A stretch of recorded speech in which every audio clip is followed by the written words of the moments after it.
అసలే IPL season match పై betting కాశాడు. వందలు పోయాయి, వేలు పోయాయి.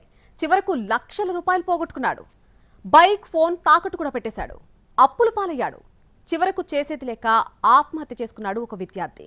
ఆన్లైన్ బెట్టింగ్ ఏకంగా ఆత్మహత్యకు పాల్పడేలా చేసింది. అత్తాపూర్లో జరిగిన ఘటన స్థానికంగా విషాదం నింపుతోంది.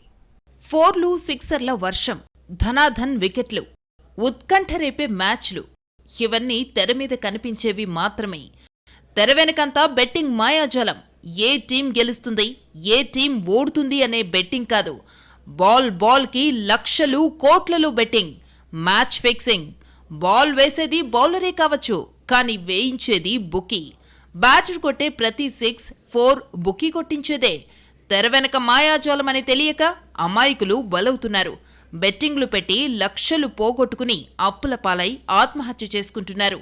జోగులాంబ గద్వాల జిల్లాకు చెందిన పవన్ హైదరాబాద్ అత్తాపూర్లో స్నేహితులతో కలిసి ఉంటున్నాడు.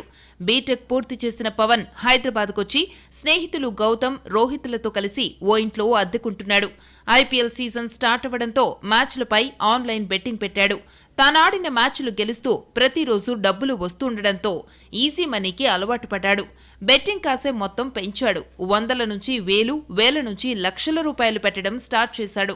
ఓ మ్యాచ్ ఓడిపోతే మరో మ్యాచ్ గెలవనా ఏంటి అని ప్రతిసారి మ్యాచ్ పై బెట్టింగ్ పెట్టేవాడు పవన్. తనతో ఉన్న డబ్బంతా ఓడ్చేశాడు. చివరకు తన దగ్గరున్న ఐఫోన్, రాయల్ ఎన్ఫీల్డ్ బైక్ కూడా తాకట్టు పెట్టాడు. వరుసగా మ్యాచ్లు ఓడిపోయాడు.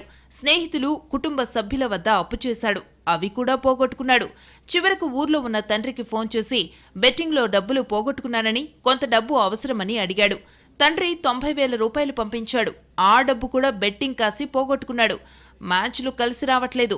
మరోవైపు అప్పుల బాధ. ఇవన్నీ తాళలేక రూంలో స్నేహితులు లేని సమయంలో ఆత్మహత్య చేసుకున్నాడు పవన్.